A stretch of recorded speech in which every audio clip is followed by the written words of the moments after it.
അമേരിക്കയിൽ അനധികൃതമായി കുടിയേറിയവരെ ഗോണ്ടനാമോ ജയിലിൽ അടക്കാൻ ഉത്തരവിട്ടിരിക്കുകയാണ് പ്രസിഡന്റ് ഡൊണാൾഡ് ട്രംപ്. ഗോണ്ടനാമോയിലെ തടവറകൾ വിപുലീകരിക്കാനും ട്രംപ് പറഞ്ഞിട്ടുണ്ട്. 30,000 കുടിയേറ്റക്കാരെ താമസിപ്പിക്കാൻ കഴിയും വിധം ആ തടവറകൾ വിപുലീകരിക്കാനാണ് ഉത്തരവ്. ഇതിനകം തന്നെ നിരവധി അനധികൃത കുടിയേറ്റക്കാർ അറസ്റ്റിലായിട്ടുമുണ്ട്. പിടിയിലാവുന്നവരെ ആദ്യ ദിവസങ്ങളിൽ സൈനിക വിമാനത്തിൽ നാടുകടത്തുകയായിരുന്നു. എന്നാൽ ഇനി അവരെ അയക്കുന്നത് ഗോണ്ടനാമോ ജയിലിലേക്കായിരിക്കും. ഇപ്പോൾ പിടിയിലാകുന്നവരിൽ ചിലർ വളരെ മോശം ആളുകളാണ്. അവരുടെ സ്വന്തം രാജ്യങ്ങൾ പോലും അവരെ സ്വീകരിക്കാൻ തയ്യാറാകില്ല.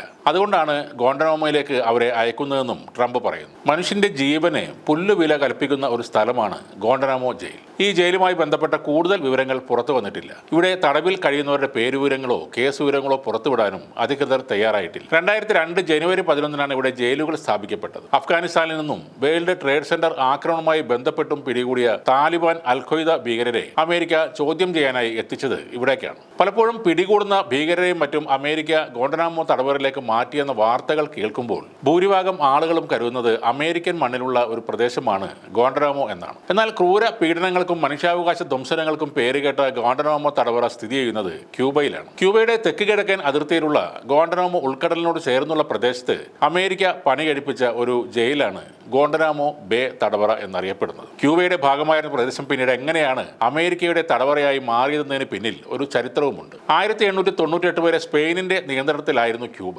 ആഭ്യന്തര പ്രശ്നങ്ങളും സാമ്പത്തിക ബുദ്ധിമുട്ടും രൂക്ഷമായതോടെ സ്പാനിഷ് സാമ്രാജ്യം ക്ഷയിച്ചു വന്നു. ഇതോടെ ക്യൂബക്കാർ അവരുടെ സ്വാതന്ത്ര്യത്തിനായി മുറവിളി കൂട്ടാൻ തുടങ്ങി. ഈ സാഹചര്യത്തിൽ ക്യൂബയെ സഹായിക്കാനായി അമേരിക്ക രംഗത്ത് വന്നു. 3 വർഷങ്ങൾക്ക് ശേഷം അമേരിക്കയുടെ സഹായത്തോടെ ക്യൂബ ഒരു സ്വതന്ത്ര രാജ്യമായി. അമേരിക്കയുടെ സമ്മർദ്ദത്തിന്റെ ഭാഗമായി ക്യൂബയിലെ 45 ചതുരശ്ര മൈൽ ഭൂമി അമേരിക്ക എഴുതി വാങ്ങി. ഇത് പാട്ടക്കരാർ ആണെന്നും അല്ലെന്നും പറയുന്നുണ്ട്. 1903-ൽ നിലവിൽ വന്ന ക്യൂബൻ അമേരിക്കൻ കരാർ പ്രകാരം സ്വന്തമാക്കിയ പ്രദേശം അമേരിക്കയുടെ പൂർണ്ണ നിയന്ത്രണത്തിലായി. ഒരു നാവിക കേന്ദ്രം നിർമ്മിക്കാനായിട്ടാണ് ക്യൂബ അമേരിക്കയ്ക്ക് ഈ ഭൂമി പാട്ടത്തിന് നൽകിയത്. അതേ വർഷം തന്നെ നേവൽ സ്റ്റേഷന്റെ നിർമ്മാണം അമേരിക്ക ആരംഭിച്ചു. കരാർ പ്രകാരം പ്രതിവർഷം $485 അമേരിക്ക ക്യൂബക്ക് നൽകുന്നത്. പരസ്പര ഉടമ്പടിയിലൂടെ മാത്രമേ ഈ പാട്ടം അവസാനിപ്പിക്കാൻ കഴിയൂ. 1961-ൽ ക്യൂബയുമായുള്ള നയതന്ത്ര ബന്ധം അമേരിക്ക വിച്ഛേദിച്ച ശേഷം ഇരു രാജ്യങ്ങളും സ്വന്തം സ്ഥലങ്ങൾ വേലികെട്ടി തിരിച്ചു. അതിനാൽ തന്നെ ഈ പ്രദേശത്ത് ഒരു രാജ്യത്തിന്റെയും നിയമങ്ങൾ ബാധകമാകുന്നില്ല. ഇതുതന്നെയായിരുന്നു അമേരിക്ക ലക്ഷ്യം വെച്ചത്. 2002 ജനുവരി 11-നാണ് ഇവിടെ ജയിലുകൾ സ്ഥാപിക്കപ്പെട്ടത്. ആൽഫ,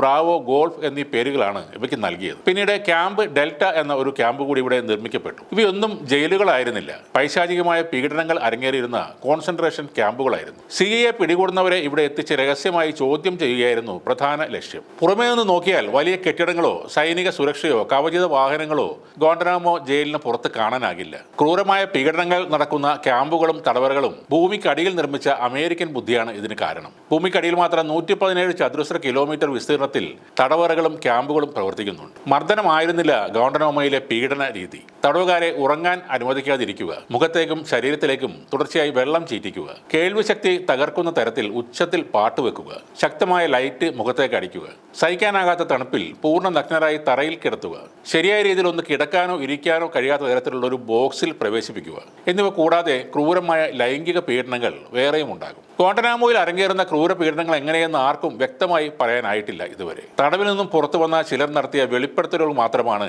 തെളിവായി ഇപ്പോഴും അവശേഷിക്കുന്നത്. രേഖകളില്ലാതെ അമേരിക്കയിൽ കഴിയുന്നവർക്ക് ഒരു ഭീഷണി കൂടിയാണ് ട്രംപ് ഇപ്പോൾ മുന്നോട്ട് വെക്കുന്നത്. ജീവനിൽ കൊതിയുണ്ടെങ്കിൽ അമേരിക്ക വിട്ടു പോവുക. ഇനി മേലിൽ മതിയായ രേഖകളില്ലാതെ അനധികൃതമായി അമേരിക്കയിലേക്ക് ആരും വരാതിരിക്കുക. പിടിക്കപ്പെട്ടാൽ നിങ്ങളെ കാത്തിരിക്കുന്നത് ഈ ഭൂമിയിലെ ഏറ്റവും വലിയ നരകമാണ്. അതാണ് ഗോണ്ടനാമോ ജയിൽ.